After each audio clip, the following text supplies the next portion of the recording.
Said I get lonesome here with these old bags by myself. Okay, now we're gonna.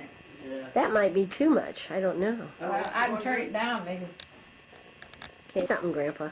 Oh, well, I don't know nothing to say. I'm just that like have a telephone. When I get on the telephone, I can't think of anything to say, and so I guess I'm just about done. Well, tell Cindy, Roger, and RG hello. Yeah, right. Okay, now here we are, getting ready to go. Where are we going, Dad? Where are we going today? Where are we going? Which restaurant? Where are we going? Where are we going? Where are we going? Where are we going? Yeah, where? We're going to get some food. Yeah, but which restaurant have we decided to go to? I forget it now, but I know where it's at. Okay, well, we'll find it. Okay, well, Grandpa is just about ready here. Yeah. And we'll go see if Grandma's ready. Eli, get your pretty. Yeah, Eli. Yeah. Come on, come on. Go get it. Eli's sad. Yeah, but he, everybody's leaving. He's sad. Eli! Where's Grandma, Eli? Where's Grandma? Hey, Grandma, where are you?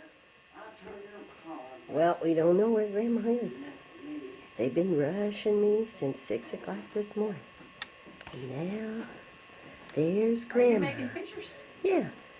Grandma, we tried to get Grandpa to tell us where we were going. He doesn't know. Where are we going? We're going to Shoney's and eat breakfast. Oh, you know, okay. where you go back and keep getting more and more and more? Biscuits and gravy and eggs and sausage and pepperoni, strawberries and whipped cream and cake. So we're going to go fill it up. Grandpa's going to fill his up. Come on out, Grandpa.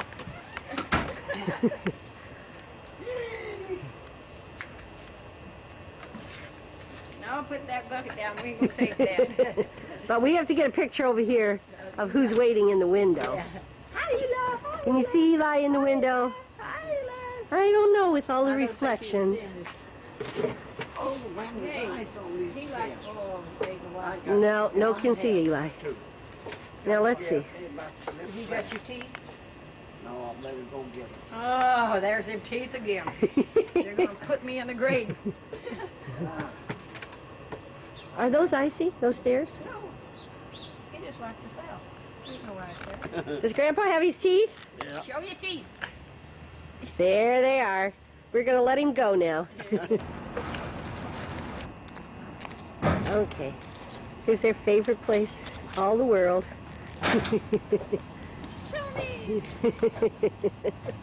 Here we go.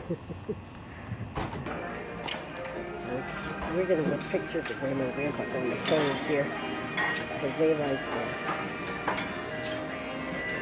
Here's your plate.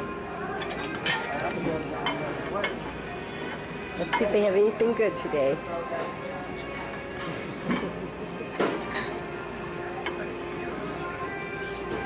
Here go Grandma and Grandpa. Can we have some biscuits?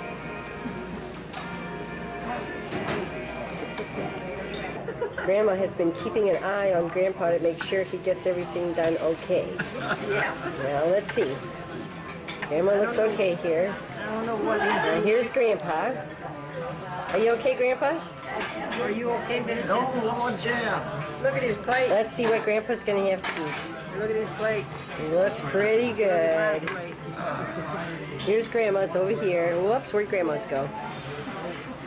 There's Grandma's. Yeah. Take off my glasses now and get busy.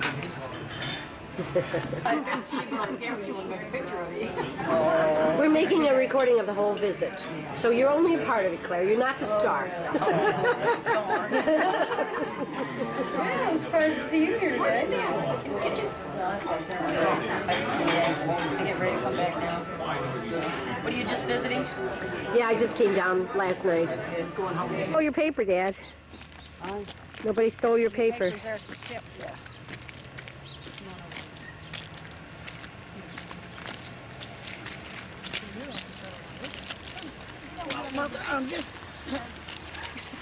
I got all that on film. Okay, what do you got to say for yourself? I've got to say I'm going to kill this man. She's going to kill me before it's over with. I got to say that it's a good day, beautiful, snow on the ground. Yeah. We got Betty here making our pictures. What more do you ask for? Okay, you through with us? Yep. Okay, she's through. It's snowing.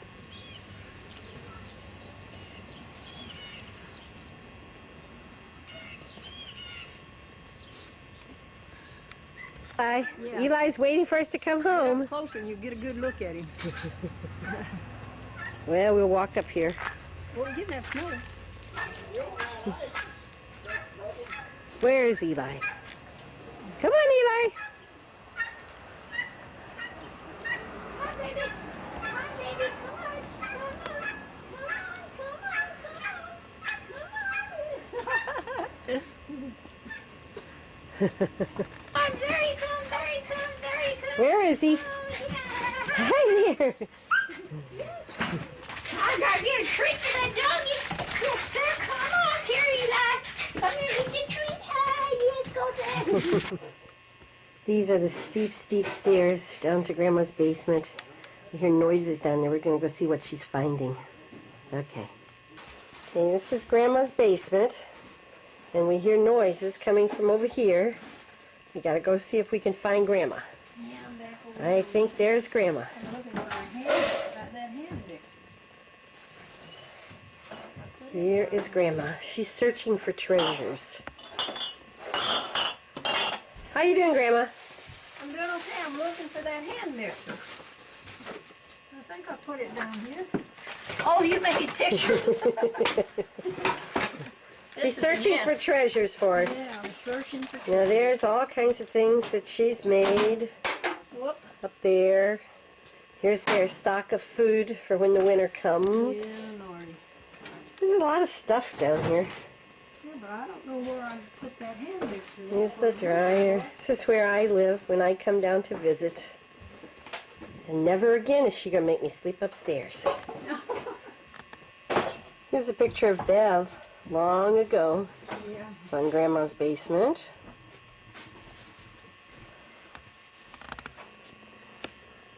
I'm going to give it to you because Okay, go. Oh, I'm going to get me a job now. Biz war started. And it's an easy job, but I like it. It's putting wheels on miscarriage at the Army. For the Army girls that's here left alone.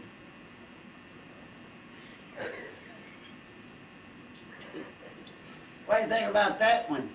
Not much.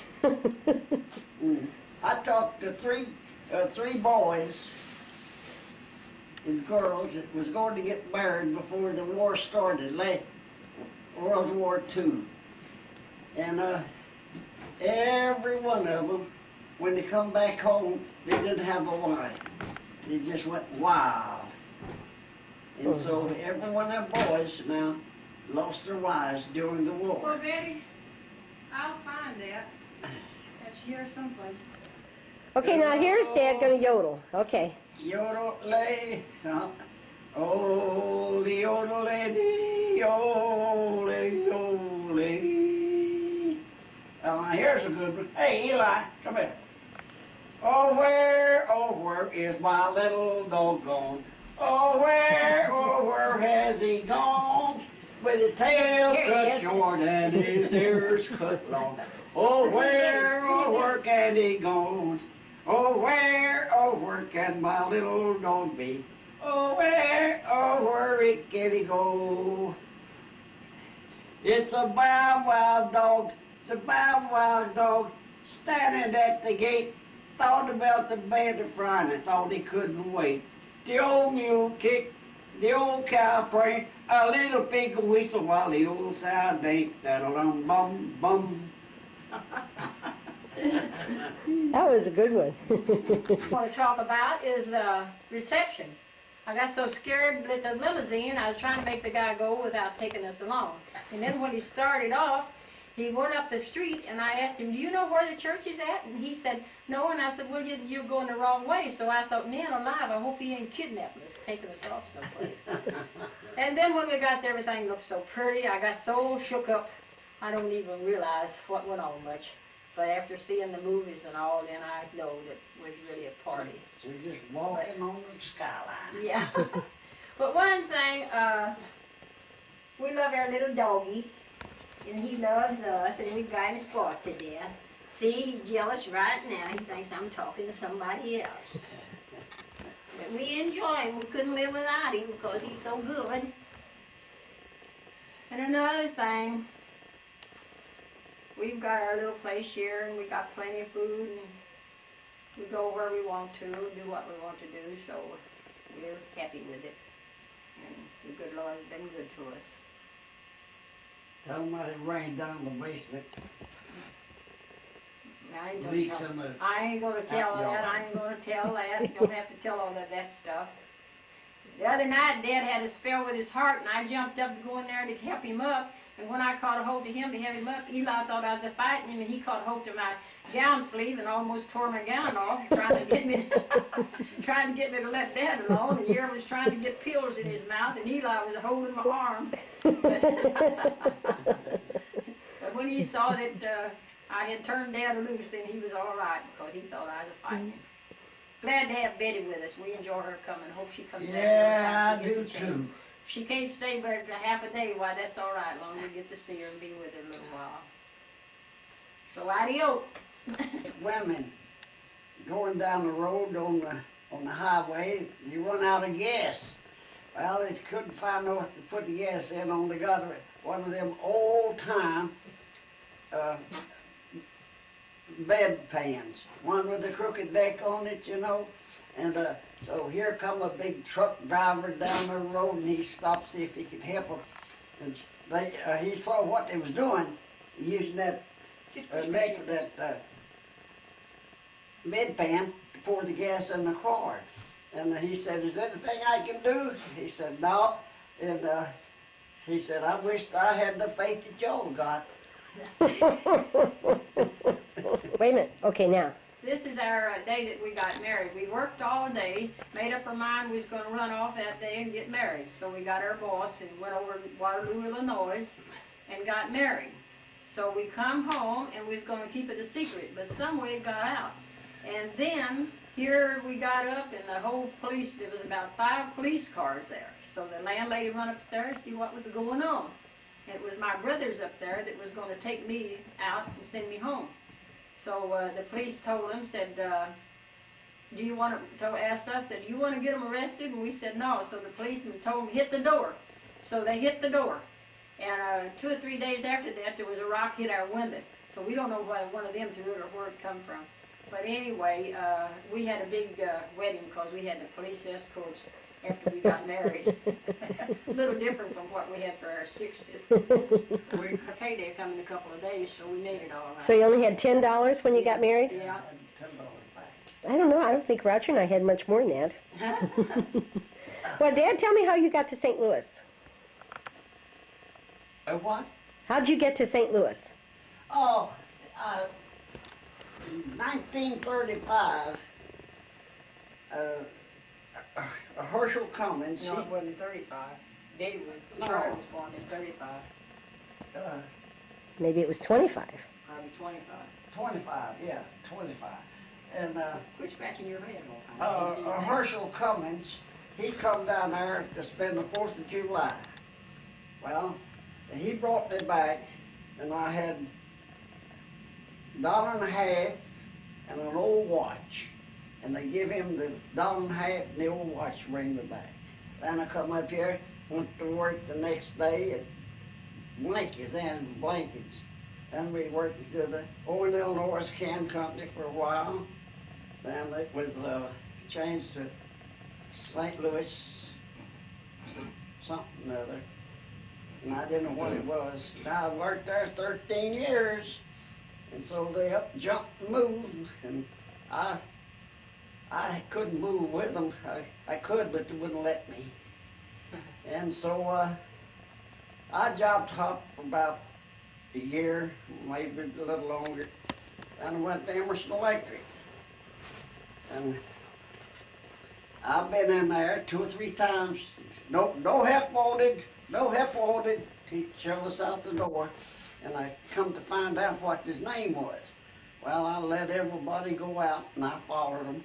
And I come back into the office, and I found out what the guy's name was. Then I went and talked to him, and I had a reference from the blankets that they gave me, and I let him read that. And he said, well, I haven't got nothing in mind now. And he said, keep coming back. Well, I did, but not back in there. And so about 3 days I got a call to come to Blankets. I mean, come to Emerson's. And I worked there 31 years and retired there. Now, were you married to Mom when you worked at Emerson, when you got that job? Oh, yeah. What's that?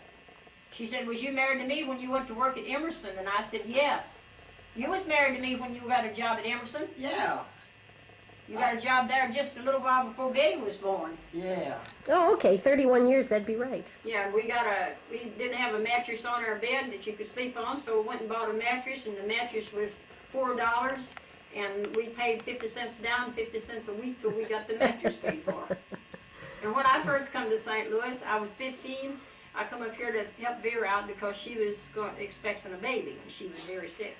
So when I got up here, and after she had the baby, I got a job at a doll factory, and I was stuffing dolls for 25 cents an hour.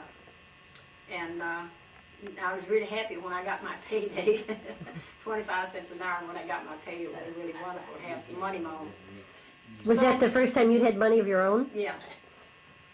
So, you know, when you get a little check, and then Vera and them, they didn't charge me no board, so I had all my money to buy me some clothes with. But then when I got away from there, and I went to work for the King's Candy Factory, packing candy, and I made 25 cents an hour there. So that was our speed then. Well, now where were you, how did you and Dad meet? He boarded with my brother. Oh. He boarded with Felix. And then I boarded with Felix for a while. And that's how we met. We never did really go together, though. We just bum around together like friends, go to show together once in a while. But when they was going to send me home, I didn't want to go home. So I thought, well, to get married will keep me from going back home. Were you 16 then? Yeah. No, I was 18 when I got married. Almost 18. Oh. Well, you and I were the same age then. Yeah.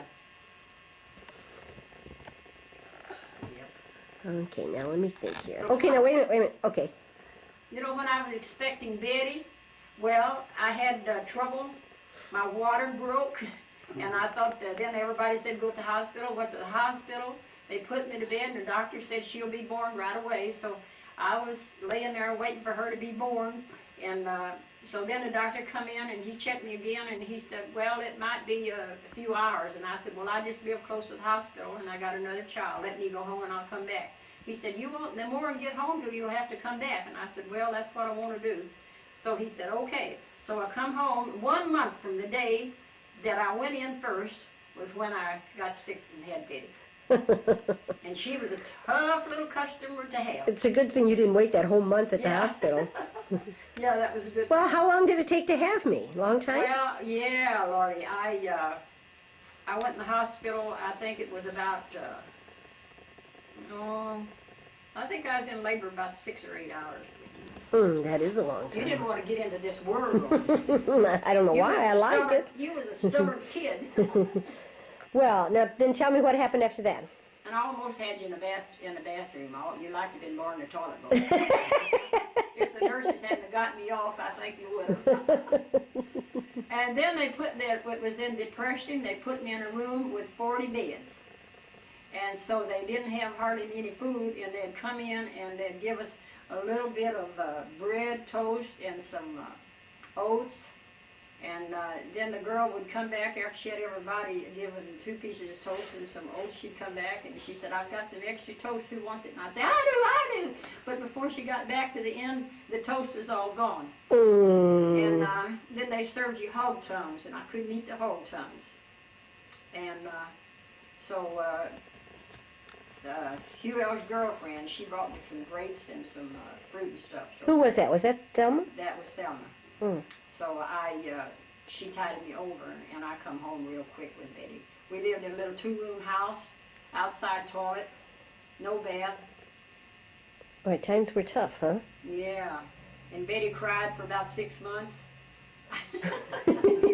she had ear infection, and I took her to baby doctors and couldn't do any good. And then I took her to a regular old family doctor, and he's the one that cured her ears.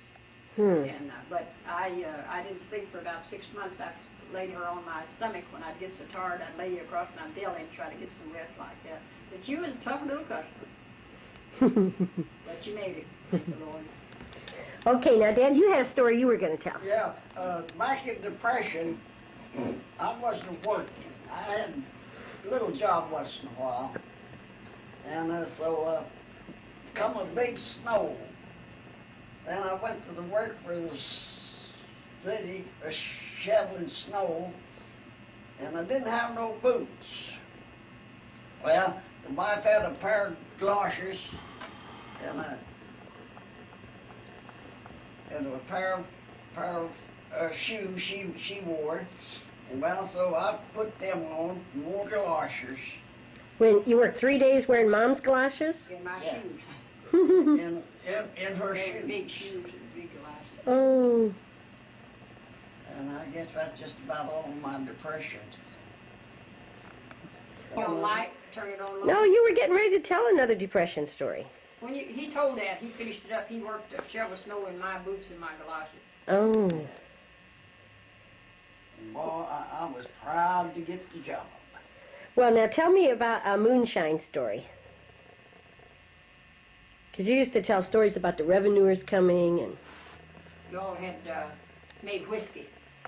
Oh, that's back in 1920. We was sharecropping and making whiskey, and we made whiskey for about 2 years. We sold it. It wasn't in no depression time. And we sold for $20 a gallon. And boy, we had whiskey too. I used to get out there and drink that whiskey. Used to crawl under the house where we had the whiskey stored, get drunk. And I was a kid too. And I'd done that for a while. Then my brother was a deputy sheriff, and he would come by, and every time the revenue men would come to town, he'd come out and tell us not to be working around it to steal. And so we didn't. We got by with it for about 6-7 months again. Then here he come, snuck in on us, and he didn't know nothing about it. And we saw him walking over the ditch bank, and so they had a doorbell up. I mean a dinner bell, and so they run out there and pull a dinner bell. Then that give the revenue men just right where to come. And so that's where we happened to. Then we had to move to Arkansas, keep from getting arrested. And we stayed in Arkansas about 3 years. You stayed dark? Huh? You stayed dark? Oh, you stayed in Arkansas? Yeah, Arkansas. Oh, I didn't know that. Yeah. Well, now, when you say we did this, who was the we? Who did that with you?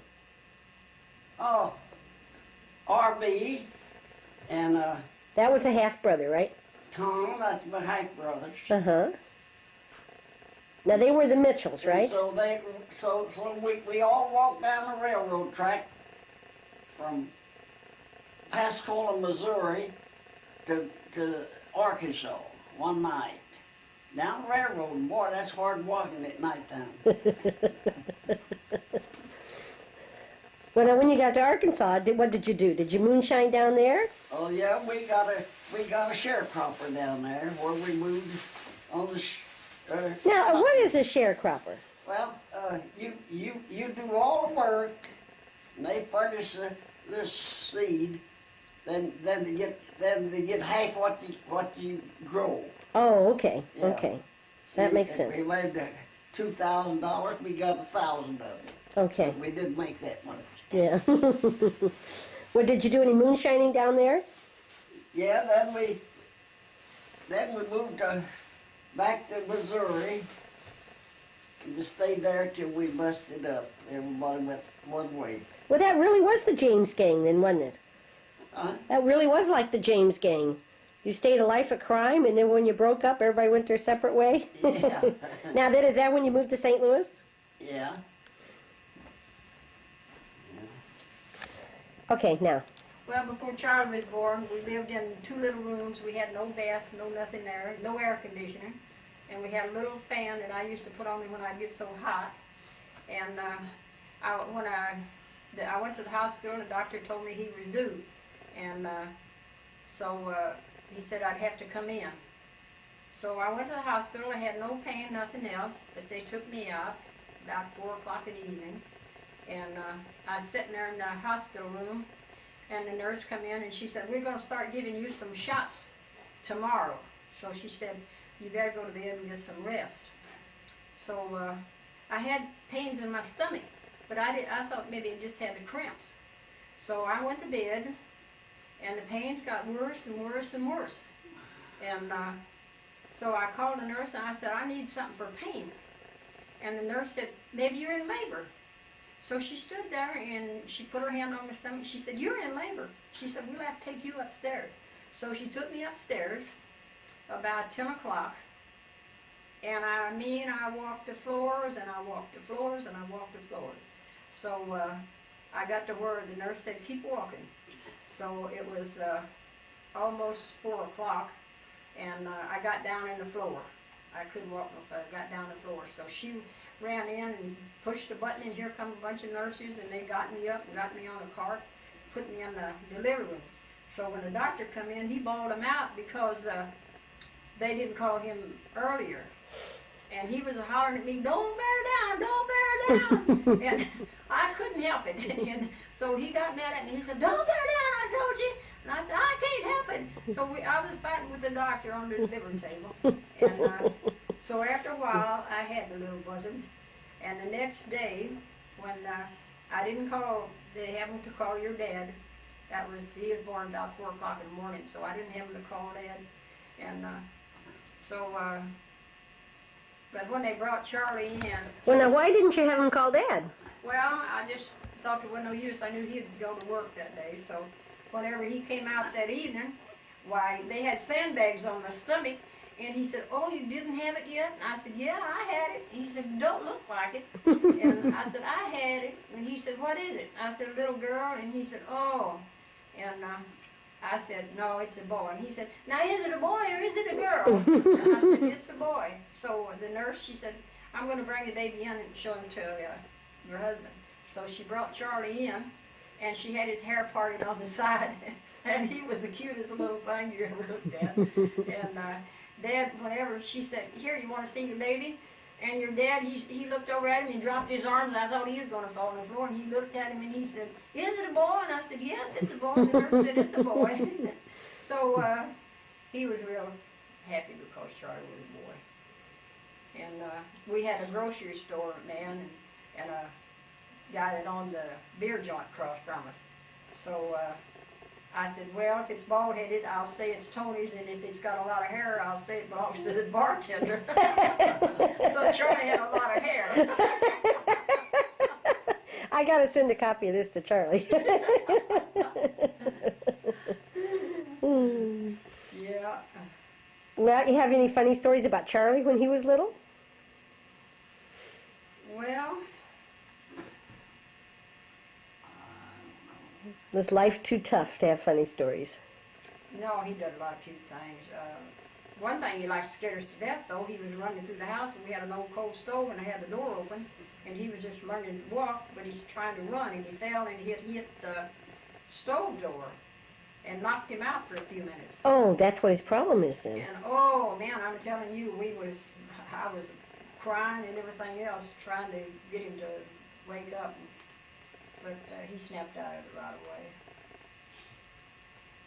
Used to, when I was working, I had to leave him because we didn't have no money and I had to go to work when he was 9 months old. So I cried all the way to work because I had to leave him. And every time I'd come home after he he was walking good and he was talking. Every time when I'd come home, Charlie'd say, he'd come in waddling, he'd say, I poo-pooed. And I said, son, if you do that again, I'm going to give you a licking. So next day I come home from work, and I said to him, you want to go potty? No. I said, you want to go potty? No. I said, Charlie, if you go in your potty in your pants, I'm going to give you a licking. So he pottied in his pants and then come waddling in and said, I poo-pooed. I said, okay. So I picked him up, took his diaper off, washed him off good, then I turned him up and I swatted his butt. So from then on, when I'd ask him, he'd say, I want a potty. So that's the way I broke him. How old was he then? Oh, I guess he was about 2 years old. He was walking and talking. No. And a lady that babysat for him, she fell in love with him. And she had him for, I guess, about 2 years. She babysat with him. And they didn't have any children. They couldn't have any children. And her and her husband, they loved him so much. And they'd buy little things for him. And she'd take him downtown where her husband worked. She said, I want to take him downtown tomorrow, so bring him some extra clothes. So I'd take him extra clothes over there, and she'd dress him up and take him downtown where her husband worked. And whenever they changed her husband to Illinois, and she had to quit keeping him, she brought his clothes over, and you'd have thought she was giving up one of her children. That's very hard. She was crying, and she was so sad, and said she was just going to miss him so much. But she really took good care of him, and she loved him. Well, I've had a good life. Haven't had nothing to worry me. Oh, I was in jail one time. Oh, now I've never heard that. Tell me about that. One guy I bugged around with, he said, I want to go up there and talk to this boy because I think he stole my car batteries. Well, I went and sat out on the porch, and I didn't have nothing to do with it. So we got everything situated, and we started back home. And the boy had the battery stole. He run off and left me. Well, I didn't do nothing. I didn't run. Well, the boy's father, he took out after me. Well, he run me, caught me in the cotton patch, and I stabbed her 3 or 4 times. You stabbed him? Yeah. With a knife? Yeah. And your thing was a little knife. It's been my old big knife. I really beat him up. And Now, how old were you when this was going on? Huh? How old were you? How old were you? Oh, I guess I was 20 years old. Oh, okay. And so I was going to, No, he wasn't that old. let's see, yeah, I went there and he caught up with me. So I didn't do nothing. I thought he was just going to catch me and talk to me about something. Well, he started to fight me with a horse whoop. And I just got my little knife about that long, and I started whittling on it. Cut his jaw here, neck, and they didn't take me to jail for it, but I had to go to trial. And when the trial was over, they put me in jail. Well, they must have found you guilty. Yeah. Well, how long did you stay in jail? Oh, about an hour. Then the boys made up money through the crowd that I know got me out. It cost me $18. That's the only trouble I was ever in. I'll bet. Not ever he kept hid. Yeah, He used to always depend on a knife. Still does. Don't want to go out without a knife. Maybe that's why Charlie likes to have a knife, too. well, I like a knife more. Charlie sent him a good knife, but he never cared it. He put it away. More stuff he saves. That razor you gave him about 10 years ago, he just started using it. I told him, I said, when something happens to you and Betty comes down, she'll say, there's the razor. Dad never did use it. Okay. You know, when I was just a young kid, I guess I was about 13, and I thought, you know how you are when you're 13, you try to get boyfriends. So we had boys in the neighborhood, and they used to come over, and we'd go down in the woods, and we'd carve initials of them on trees.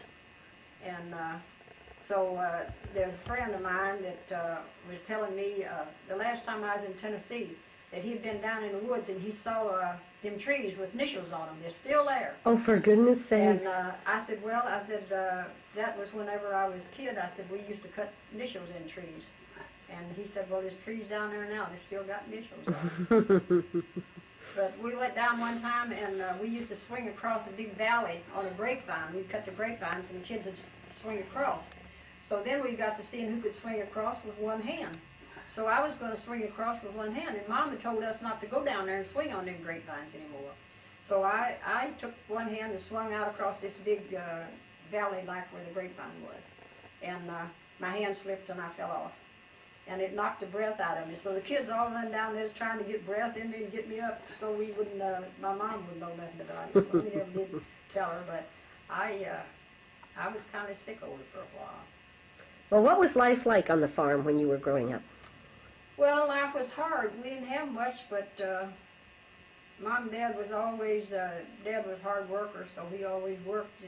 And I know he'd make, I think it was $1 a day or $1.50 a day that he'd make. And then Mom always did, she canned up everything she could. And we had the hogs, so we used to kill hogs and we had our own meat. Used to go home and Bob would go out to the smokehouse where we kept the meat and she'd cut big hunks of ham off and come in and fry them hams, make brown gravy. We'd have eggs, brown gravy. And it was really good cooking. My mom was a good cook. And she'd bake cakes, and she never measured. She'd just go in and take a pinch of this and a pinch of that and throw it in and bake her cake. Tell me what Christmas was like on the farm. Oh, Christmas, we had a good time. Dad would go to town, and he'd always get up on a Christmas Eve and go to town with a wagon. And he'd come back, and he'd have them great big things of cheese. And the crackers then come out of barrels, and they'd fill a big bag of crackers. He'd have great big bag of crackers and this big thing of cheese. And he'd have bananas and raisins and candies. And Mom would always make about 7 or 8 4-layer cakes. All kinds of cakes she'd make.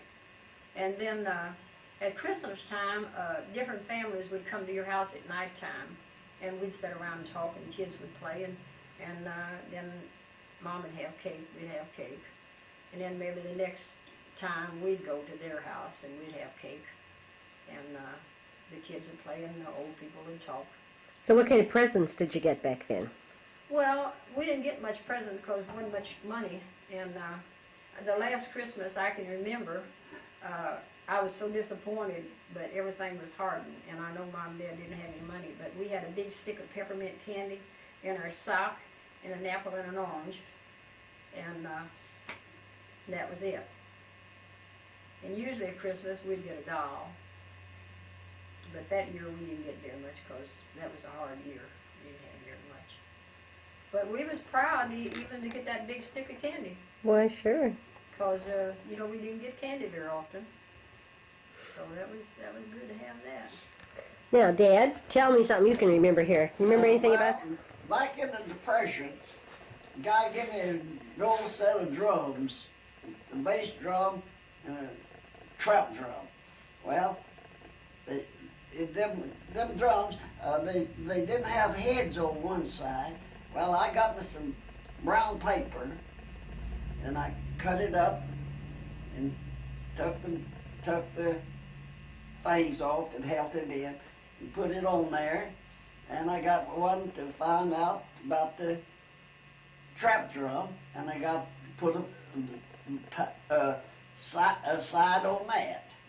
Then I went to Broadway, and I went down Broadway to a Jew's store, furniture store or gravel store, I don't know which.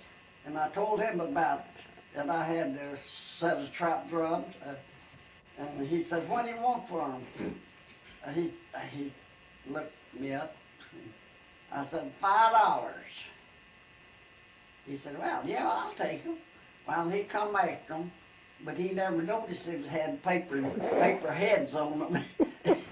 And so I went down there, time or two, looking at the window, and it was still there in the window. So I went back to look for it, and it was gone. I guess he sold them or threw them away. I don't know what he done with them, but it wasn't no good no way. Do you remember anything about Christmas when you were a kid? Oh, no. I got a little old pistol about that long, a roll of caps, and candy, bananas, and everything like that. But I didn't care nothing about Christmas. I don't know what Christmas was. And when I growed up, all I learned about was New Year's, Thanksgiving, and Christmas. The only 3 holidays that I know anything about. Well, she just asked you about Christmas. You know, wait a minute. Well, That's that's okay. Christmas, and so I never did have Christmas, and I still don't care for Christmas now. 'Cause Well, do you know I- what Christmas is all about now? No, I Well- just know. Who was born? Huh? Who was born at Christmas? Who was born at Christmas time? Born. Who was born? Who was born at Christmas? Why do we celebrate Christmas? Oh, I don't know why you celebrate Christmas. It's the birth of Christ. Oh yeah, that's right. I thought you were talking about people. I don't know what they want to celebrate Christmas over.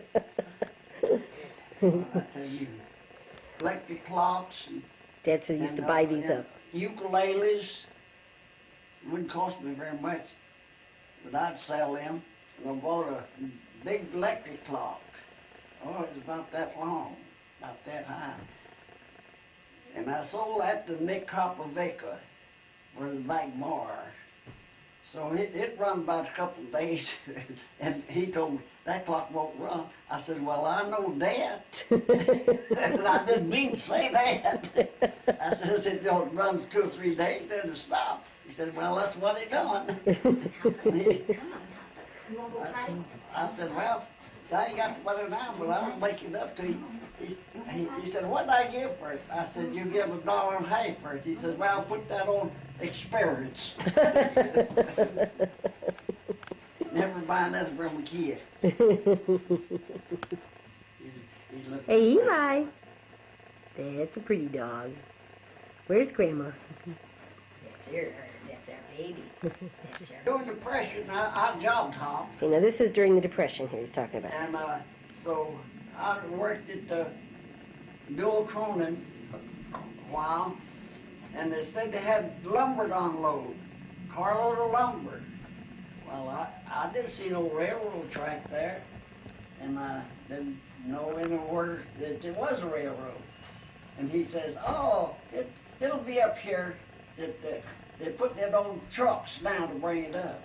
Well, I put that steel up in place of holding it up to keep it from scratching the other steel.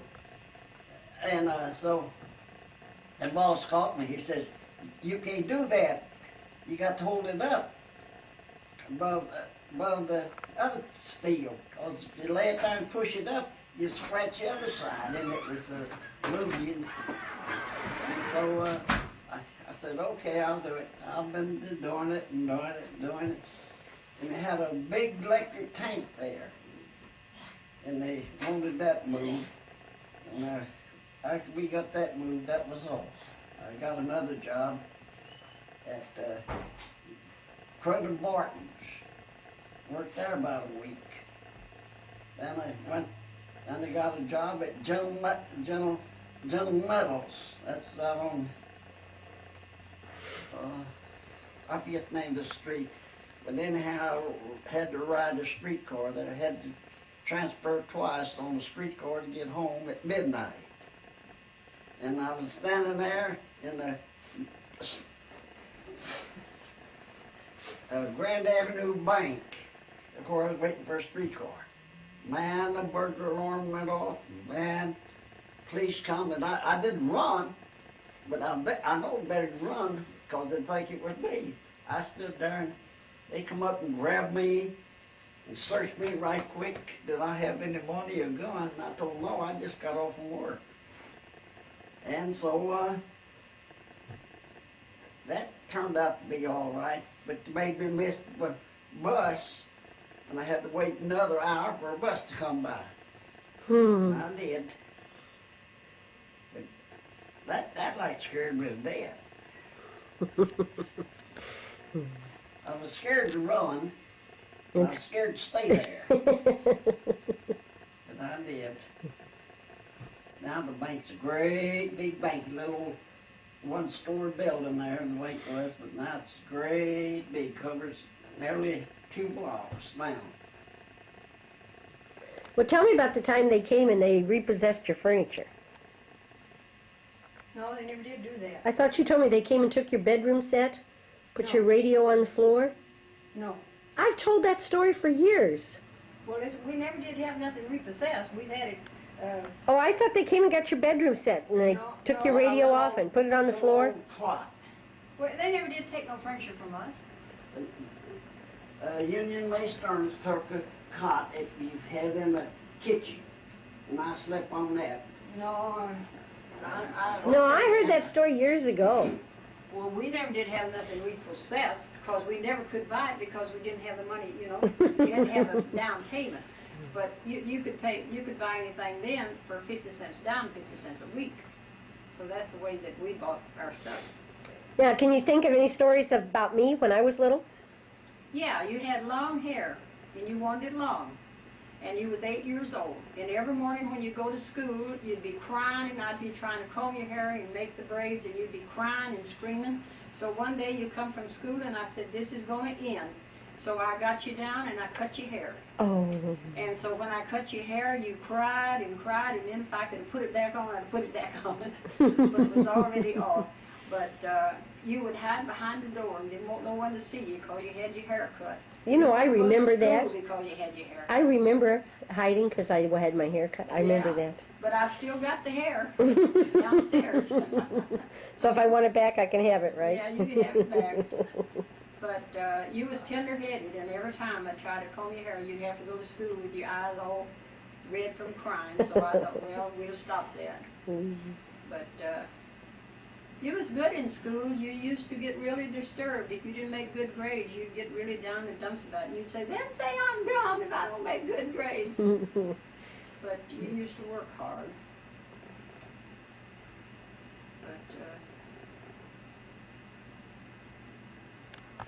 Okay. Well, when Charlie was in school, well, first I want to tell you, whenever I was pregnant with you, he played with a little girl named Betty. So he'd say, I wish I had a sister Betty. I wish I had a Betty. So when you come along, I said, we have to call her Betty because Charlie wanted his sister Betty. So he's the one that named you because he was... See, in all these years, I thought I was named after movie stars like Betty Grable. No, Charlie's little friend that he played with. But when Charlie went to school, he wanted to play all the time. So I'd get calls up to school. He won't study. He won't do his work. He knows it, but he can tell you, but he won't put it on paper. He didn't want to put anything on paper. So I went to school time and time again with him. And he failed the 5th grade twice. The first time, I just thought, well, that's good for him. That'll be good. But then the next time the teacher failed him, he cried and I did too. So I went up to the principal and told him, I said, that teacher's something wrong with her. You got to give him another teacher. So he didn't want to, but I said, well, you're going to have to give him another teacher because I'm not going to send him back to her. So he gave him Miss Shaw. And whenever he went to Miss Shaw, she was a firm teacher.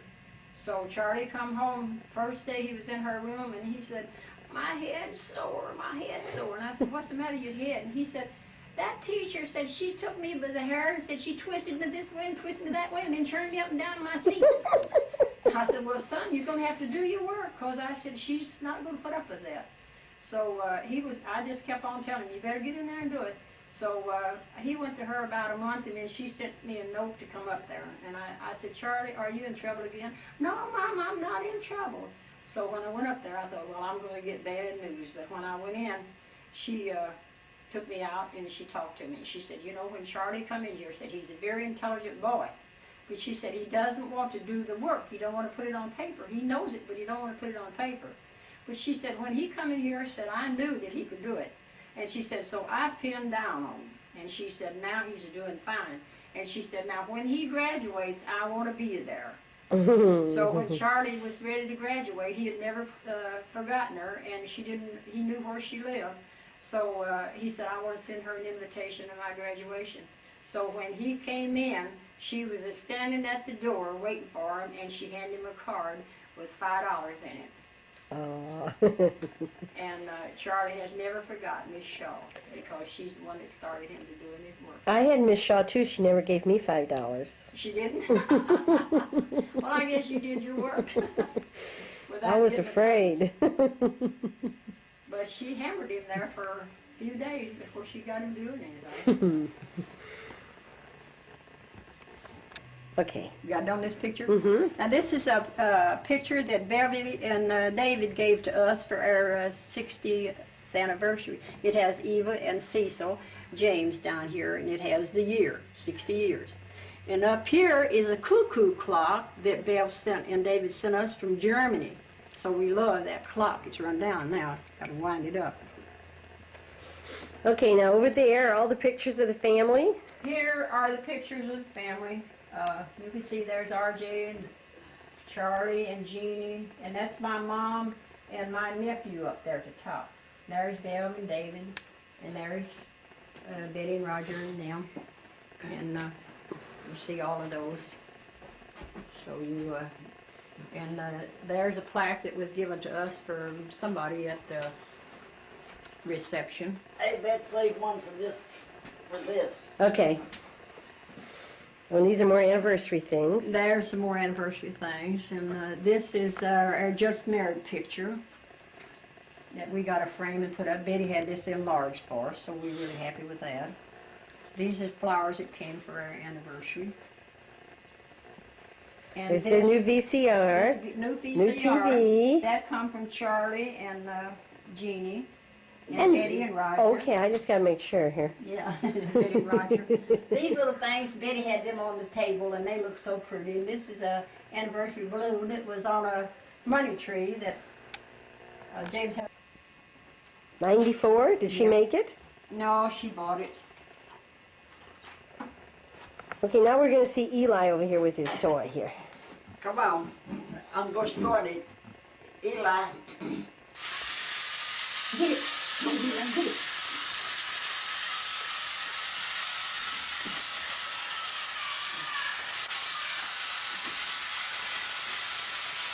We don't play with it like you used to. That's Daddy's Go get toy. it, Eli. Go get it. That's the old man's toy. He plays with it all the time. Hey, you want to see these in his bedroom now? Okay. My, look at that.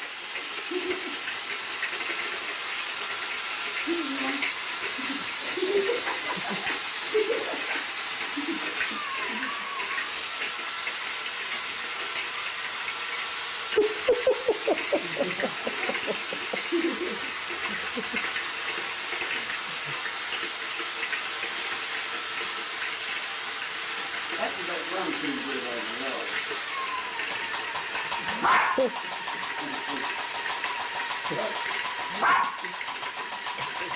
Hey, get this. Hey, get this.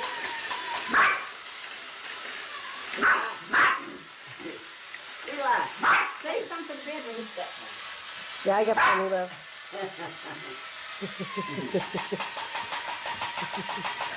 Okay, now we're going to walk through the dining room here. Lots of stuff that Betty's taking home with her. Yeah, these are all my treasures. See, I'm just like you, Bev. That's When the Bev loot. sees this, I come and I get the loot. This is a picture of me when I was beautiful. Oh, This. let's see. Hold it up by your face and let's see. See, there's quite a difference here. No, you still look the same. See, now over there is an anniversary present from somebody.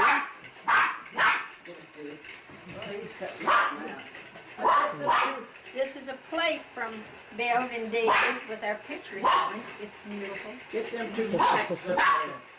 That came out of the china cabinet. This is the top of our wedding cake. Isn't that beautiful? That is beautiful. Beautiful.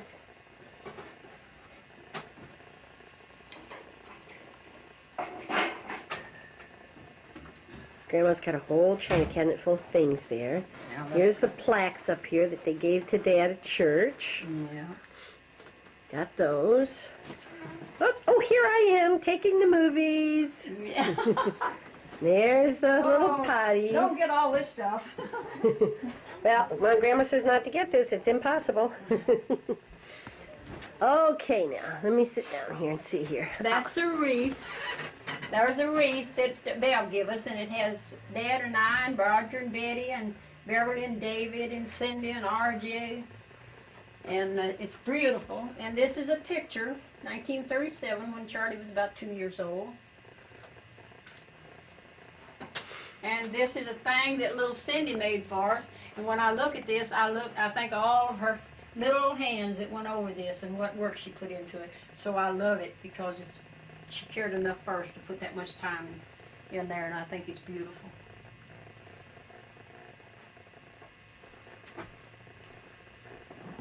There's a picture of our lovely daughter that I keep here that I can say good night to. Lovely daughter, lovely daughter. Lovely daughter. Okay, this is Dad's salt and pepper shaker collection. He has zillions of them. Zillions, zillions, zillions. More than we'll ever know what to do with. Now here I'm going to have a little problem because we're going to be facing into the light. But here's Grandma in her kitchen. Yeah, I'm hanging up some dish rags. It's not very clean in there here now because I've been messing around. Well, it's because she's been cooking ever since I've been here. No, I haven't Cooked dinner last night, cooked big breakfast this morning. Betty's fibbing, we haven't cooked a meal. Grandma has learned. Grandma doesn't cook like that anymore. Grandma's gotten smart. I quit. Okay, here's the James family of St. Louis. Yeah, this is the James family. Okay, now This then. is Eli James.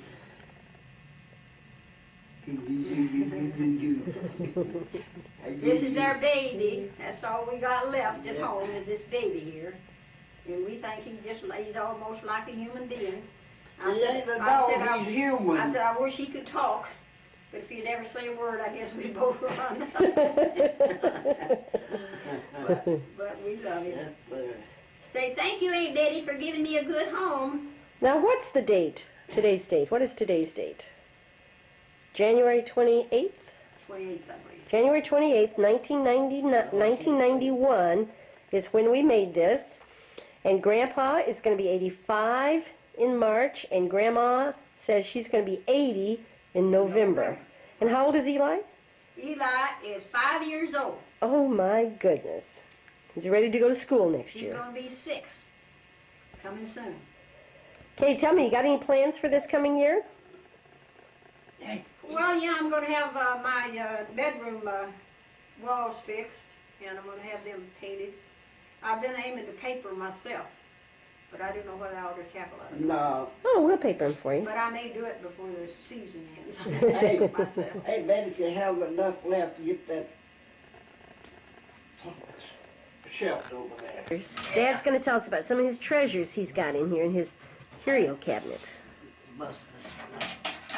That's me and my better half. And, oh yeah, these, Joe Toots's granddaughter gave me these two here. And, I must have bought them at a rummage sale.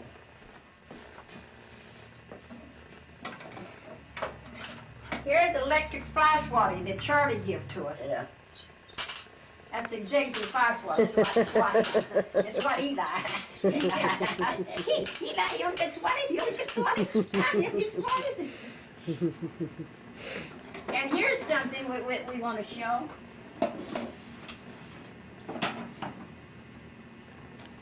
This is what Betty and Roger gave us for our 40th wedding anniversary. So you see, that's 20 years old. My goodness. Let me zoom here. Hold it up. I'll zoom in on that. Yeah. That's, Are you sure that's when we gave that to yeah, you? for 40th anniversary. Huh. Old man and old woman sitting out there. And this is a beer stein that Ed sent to us when he was in Germany in the war. It has pictures in the bottom. We've been offered $100 for them, but we wouldn't sell them. Oh, no, don't take that for them. They're worth more than that. Here's some little owls that I gave my mom when she was living, and she put her pennies in here, and she had $5 in there when she passed away in pennies. Here's my What is that, Dan? retirement picture here. Oh, yeah. Yeah. I just about outgrow this. He's got it so piled up and everything. Now this is what you give me. Oh, I remember that. Yeah. Here's what Bev brought me from India. No, Haiti. Haiti, that's where it was. Yeah. Haiti. And this is what Cindy brought. And let me get this. What is it that Cindy brought? I can't see that. What is that? It's a bamboo thing, and Dad put a handle on it and made a cup. Well, my goodness. So that's a bamboo thing that Cindy brought us when she went to, where was that she went? She went to New Guinea. New Guinea. Yeah. Yeah, so he put a handle on it. Just lay it in there and I'll put them in. I gotta straighten that up and throw Yeah. some of that stuff away. We got too much stuff around here. Oh. What we have? Well, I know this don't go in there. These are cufflinks that Dad got when he retired. And if anyone ever wore cufflinks, they got little diamonds and sapphires in them. Ooh, well, you know, cufflinks have come back, Dad. You'll have to get a shirt. And where's that from in Texas? If you can see it, I have my glasses on. Would it be El Paso? Let me see here. Oh. Hold it till I get my. Oh. Here's my glasses.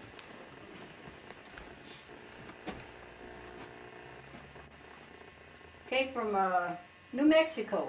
Oh. Yeah. Okay. Yeah, we was going up there to Oregon, New Mexico. that big goes.